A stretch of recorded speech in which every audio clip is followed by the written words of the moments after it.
Good Wednesday morning. It's time for this edition of the Weather Desk. Today's top weather headlines from around the region, around the country, and around the world. We've got some interesting stuff to talk about here. Thanks for finding us on the 13 News Now Plus app. Maybe you're tuning in on YouTube and catching the video there. We're glad you found us. Again, 13 News Now. Our studios are located in Southeast Virginia, in Norfolk, and right along Virginia Beach. And again, we do keep an eye on not just what's happening here in the Mid-Atlantic, but what's going on across the country and around the world. I'm meteorologist Craig Moeller. It is my pleasure to be here. I want to jump into our topics. Let's take a look from the Weather Desk today. We're going to check out the national weather situation and talk about some of the aftermath from the Northwest U.S. storms, some really difficult situations for some folks after strong storms rolled through Washington state. I'll have more on that. We're going to look ahead to the 2025 hurricane season.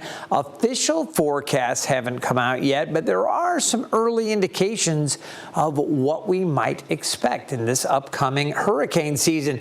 And then we're kind of looking back, but also looking forward when we take a look at the winter weather and the damage that we've seen to the roads. There has been a lot of it. We're talking about potholes, how areas are recovering from that. And of course, we'll talk about what's coming next. Do we have any more wintry weather in the forecast? I'll let you know. Right now, here in Hampton Roads, it's feeling pretty spring-like, so we have that.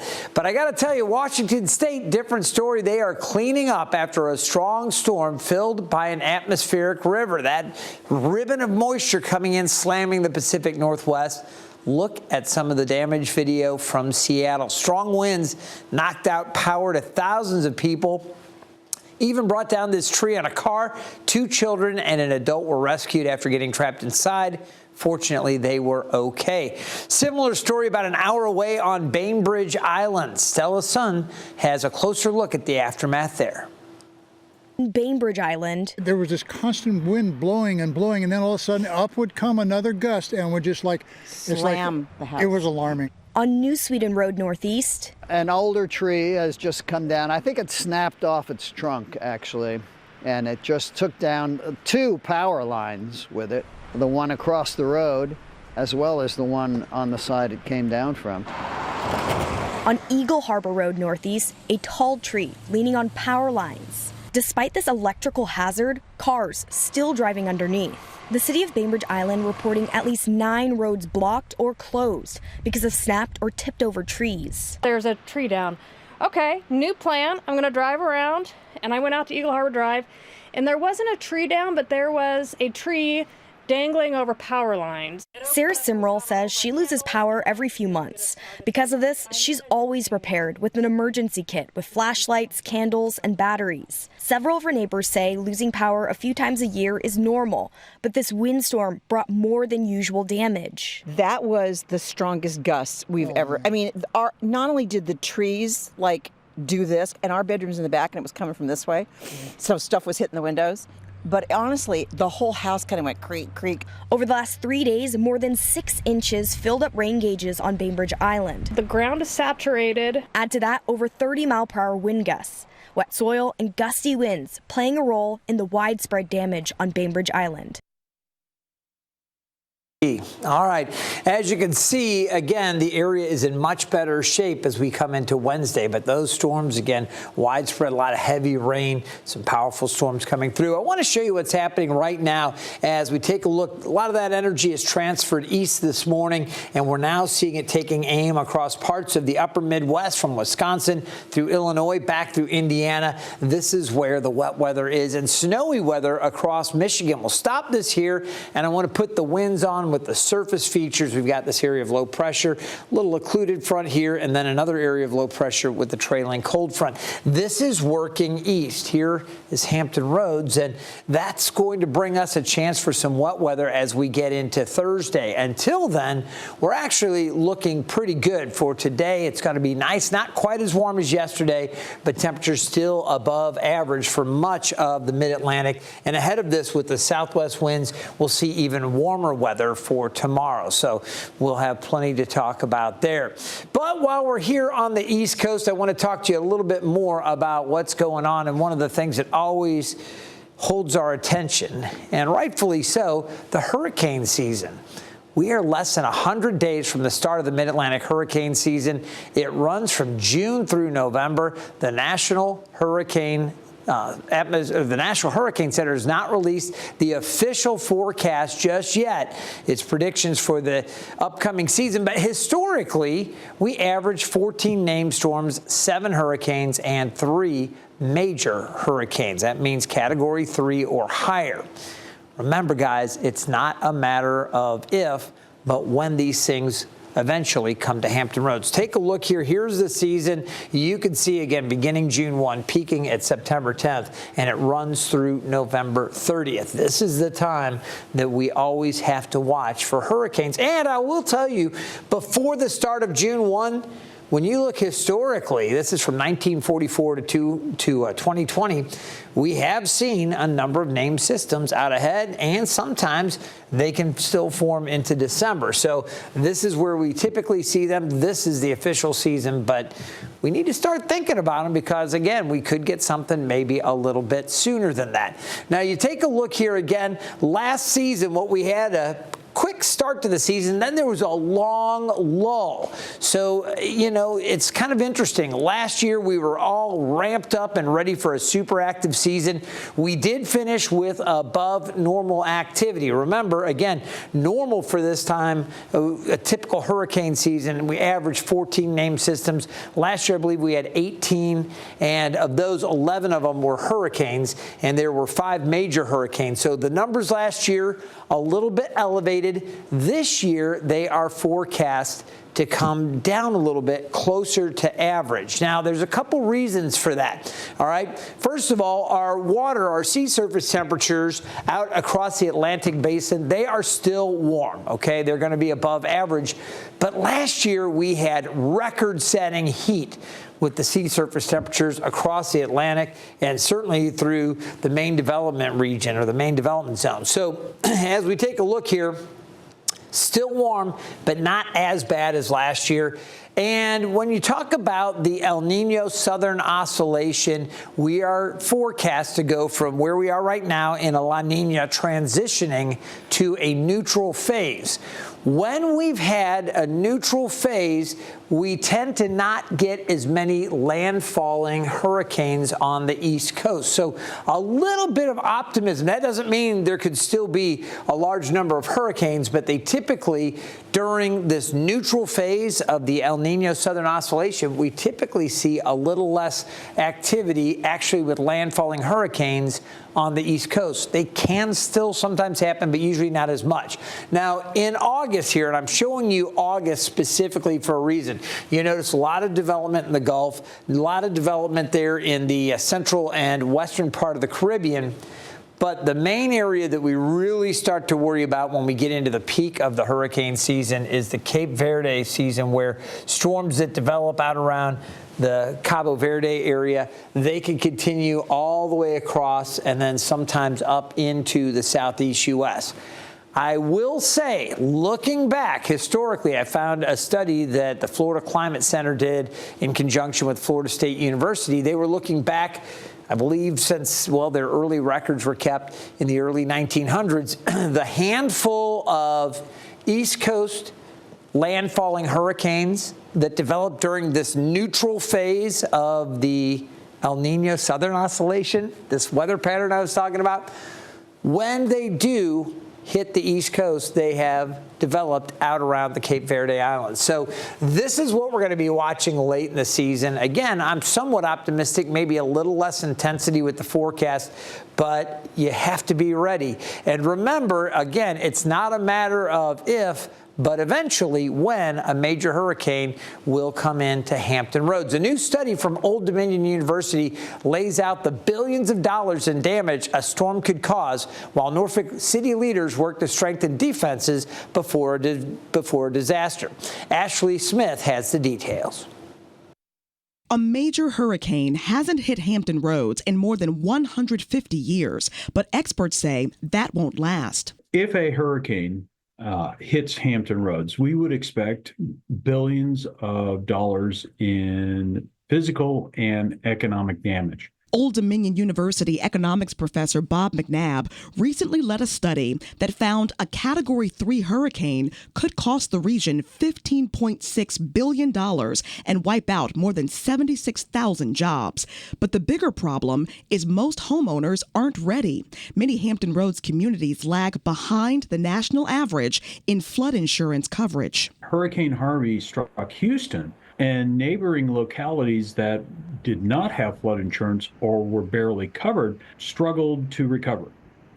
And this is a lesson for Hampton Roads. In Norfolk, one of the most flood-prone cities on the East Coast, leaders are trying to get ahead before the next storm hits. We're seeing a trend in the data of more frequent storm events that do cause flooding. Chief Resilience Officer Kyle Spencer says the city's moving forward with its biggest flood protection project ever, a $2.6 billion system of flood walls, pumps, and surge barriers. But infrastructure isn't enough. Norfolk is also pushing to lower flood insurance costs. We already have a 25% discount to all policyholders in our city because of the work we're doing. Still, many people don't have coverage. Are we going to take the time we have now to prepare, or are we going to continue the hope that we dodge that proverbial bullet? In Norfolk, Ashley Smith, 13 News Now. I will tell you personally, my wife and I, we do have flood insurance for something catastrophic from the tropics, and I really encourage everybody to take that seriously. You want to check your coverage, check your deductibles, and make sure you are covered in the event that we get one of these things. All right, guys, when it comes to hurricanes that have hit Hampton Roads, most people who have lived here for a while remember Hurricane Isabel. That was back in September of 2003. It's hard to believe it's now been more than 21 years. Evan Stewart has a closer look at the damage the storm caused. Isabel had been a Category 5 hurricane, the first in the Atlantic since Hurricane Mitch 5 years earlier. Peak winds reached as high as 165 miles per hour offshore before the storm was downgraded to a Category 2 hurricane. That's when it made landfall along the coast of North Carolina. Isabel stormed ashore near Cape Lookout with sustained winds of around 100 miles per hour. Hurricane-force wind gusts pounded Hampton Roads, ripping signs off buildings, downing hundreds of trees, and shutting off power to millions across Virginia for more than a week. In Norfolk, tides reached their highest levels since the 1933 Chesapeake-Potomac hurricane, and the strong storm surge and rising waters flooded the Midtown Tunnel with 44 million gallons of water, closing it for weeks. Over 20 years later, many remember Isabel as a monster of a storm. When all was said and done, Hurricane Isabel took a devastating toll on Virginia, costing the state more than $1.8 billion in damage, making it the costliest natural disaster ever in the Commonwealth. It was an incredible storm to cover, and some of the things, some of the vivid memories, I can remember going up to Pocosin and doing a town hall meeting where we listened to folks that got through it. We saw where the water levels were on the buildings and some of the contamination from some of the oil drums and different things the watermen use. You know, it just made for an incredible cleanup from Isabel. And then I think about some of the interesting stories like Nauticus being flooded out. They have beautiful koi ponds right on the sides of the walkways over to Nauticus. And at the time, the waters came up from the Elizabeth River, and what they found was that the older, more fully developed koi would settle down to the bottom of the pond, and they kind of rode that out, staying where they were, while the younger ones took off for the open waters. Well, those younger ones that took off probably had a very tough go. The older ones that settled down to the bottom came up after the storm and again were able to survive the hurricane. So really interesting stories coming out from Isabel. Fortunately, the tropics are quiet right now, and again, it's way early, but you do want to start thinking about things like insurance just to make sure you're covered if we do have more activity this summer. Now, one thing that we've seen a lot of in terms of activity is the wintry weather here in Hampton Roads. And we're still recovering from 3 rounds of winter weather we've gotten so far this year. And I'll tell you, not in the way that you might first suspect. I mean, the snow's all but gone. There are a few frozen little piles of snow that were maybe plowed off a road. You might still see a little bit in some of the side areas or a parking lot. But as we look at this most recent snowfall event in Chesapeake last week, which got about a foot of snow, that snow has largely melted, but it's now causing a different problem for cities across the area. Check it out. You may have noticed more potholes popping up. You can blame that on the whole freeze-thaw cycle we've been in for the past couple of months. Crews like this one in Chesapeake have been working to fix the potholes as soon as they get a report, and March is typically the busiest time for them. In a few minutes, we'll have just this closer look at how those crews are repairing those roadways. Did you know that the winter months are when potholes are most likely to form and ruin your day?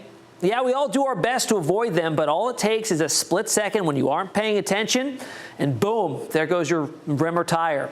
Let's take a second to get to know said pothole and see just why they seek to turn what otherwise was a good day into a bad one. It all starts with a crack in the road. Water then seeps in and collects underneath, softening the road. Now, temperatures, especially during the winter months, drop below freezing, and that water then freezes and expands, forcing the pavement upwards. Traffic moving over the roadways creates extra stress on the now weakened pavement.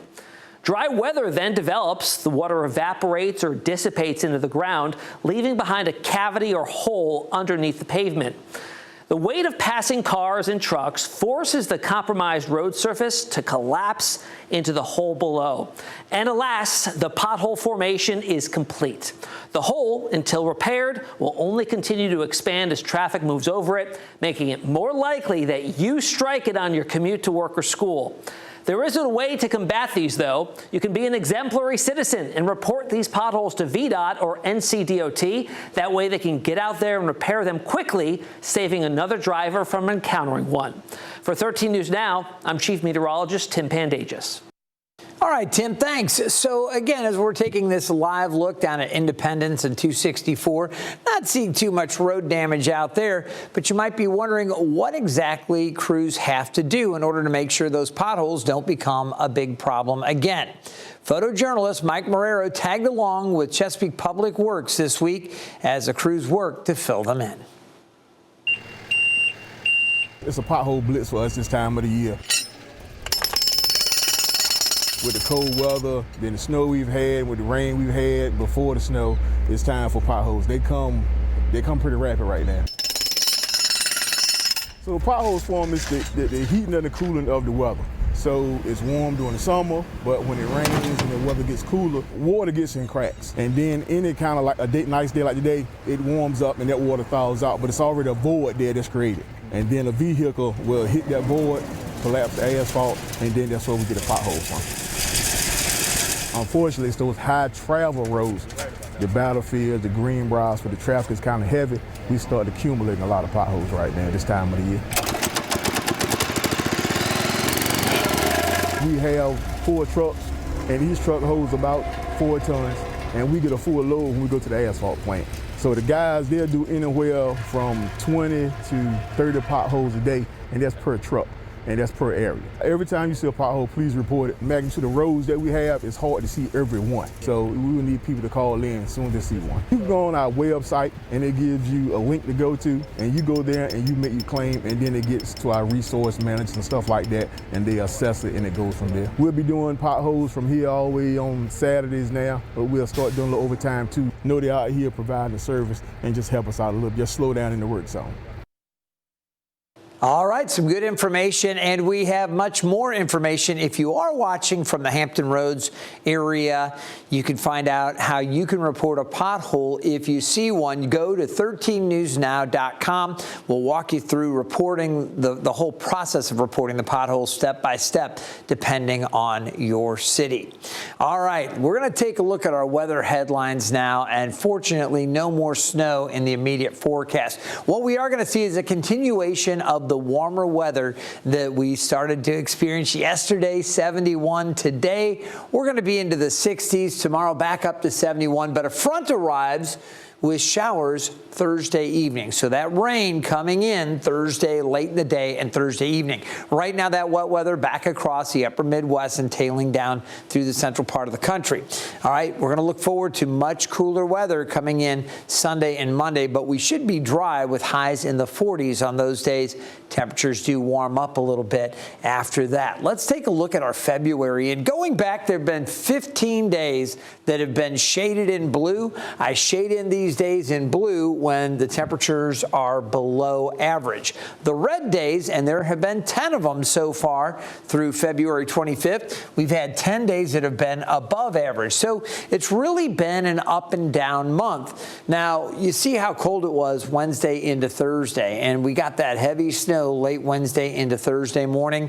We also saw a lot of precipitation there, obviously, with a foot of snow in some parts of Hampton Roads, a little bit more than that in a few spots.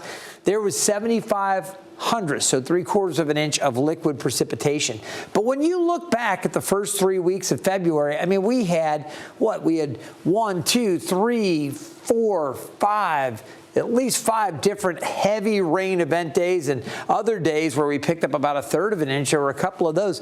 Bottom line is it has been a very wet February. And right now, as we come through the 25th, you know, we've been dry for the last week. But as we're coming through this time period, we are now about 1/3 of an inch below being one of the top 10 wettest Februaries on record in Norfolk. And we do have a chance for some more rain tomorrow night. So we'll see how much additional we get. Now, temperatures, as I mentioned, more up and down. Today, low to mid 60s. Officially, it'll be warmer inland. 71 tomorrow, so a couple of warm days. We fall back to 55. Our normal high, we average 56. Back up to 65 on Saturday. Then that cold push coming in Sunday into Monday. Highs only in the 40s. We'll warm it back up Tuesday. I think Wednesday and Thursday really warm with chances for wet weather. And then another cool down Friday. So plenty for us to watch over the coming week. You can see, though, no deep freezes, with this being the only really chilly time. And at that point, again, we're looking at mostly sunny skies after those showers clear. Again, any chance of a shower clears Saturday night. So I think we're in really good shape going forward. Now, let's take a look at our sky view. This is a Thompson Creek Window Company, and you can see with this sky view, the skies are mostly sunny to partly sunny, a little bit of cloud cover off in the distance. Look at how quiet the water is right now. Winds have been light all morning. As we check in right now at the airport, the winds continue to be light, just east-northeast at 3 miles per hour. That's it, so nearly calm.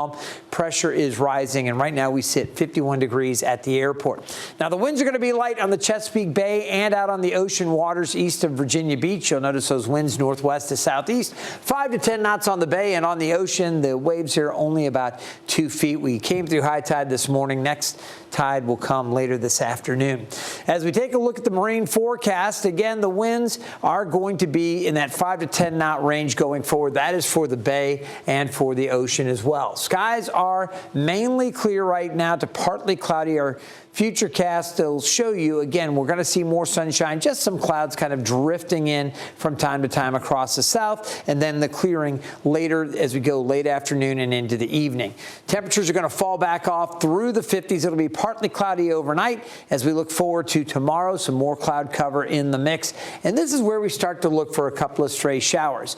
Now, I switched up the models here. A lot of times we'll show the graph model. Well, this is a different high-res model, the HER, and you can see how the HER lines up this rain coming in tomorrow afternoon, initially out to the west. Most of Hampton Roads is really in for great weather. Temperatures close to 70 degrees, maybe low 70s. And then as we go late afternoon and into the evening, now we get our line of showers coming through, moderate to heavy rain for a brief period. It will continue to slide through the area. I think most of the rain impacting Hampton Roads Thursday evening, and right through about, say, 10 o'clock or so, the bulk of the moisture starts to push east of Virginia Beach and the Outer Banks. Rain will continue into northeast North Carolina through the late evening, but you'll notice the skies clearing off to the north and west. By 11 o'clock, again, maybe some rain down around the southern part of the Outer Banks, but most of the area is dry.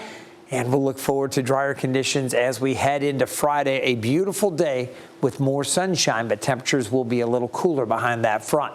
All right, today the temperatures low 60s for Norfolk, upper 50s Virginia Beach. We'll see upper 60s inland. All of these temperatures still above average. So I don't think there'll be too many complaints. Mid to upper 50s for most of the eastern shore around Matthews as well. 60 at Gloucester, mid 60s in Williamsburg, low 60s in Newport News, and closer to 60 at Hampton.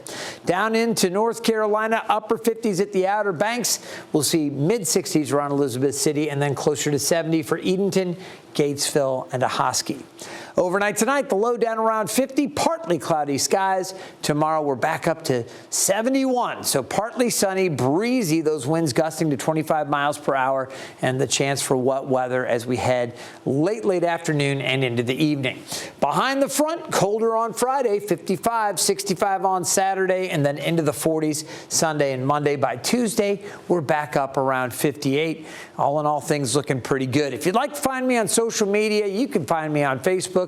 Just search Craig Moeller on Instagram, Craig Moeller TV, and on X, 13 Craig Moeller there, formerly Twitter. Again, that's a great way to get some additional weather information. We post some videos and updates as we have different coverages throughout the day. So you do want to check in on those social media. You'll find me there. Let's also give you the best way to stay in touch with 13 News Now, and that is by downloading the 13 News Now mobile app. If you haven't done it yet, we do have a better connection to our news, all of our automatic updates. Everything we push out right there comes out through the app, and it's a great way to access our radars. So any alerts, any news information comes out, it's all right there at your fingertips. All right, I don't know if we can do this or not, but I have one little last bonus to share with you. Again, taking a look at the cherry blossoms. They are going to be in bloom next month. So up in D.C., again, we talked a little bit about this yesterday. It typically starts late March or early April, okay, depending on the temperatures of the year. This year, with it being so cold in January, we may get a little later start, but we'll see. And you definitely, if you've never been, you want to check out the National Cherry Blossom Festival. It runs March 20th through April 13th. Last year, the trees hit the peak bloom really early in that window around March 22nd. Cannot wait to see the images and hopefully to spend some time up in D.C. around the cherry blossoms. It is always a great time. All right, here's again a reminder. You can find us every single Monday through Friday right here on the 13 News Now Plus app. Today's top weather headlines. It's the Weather Desk. Have a great day.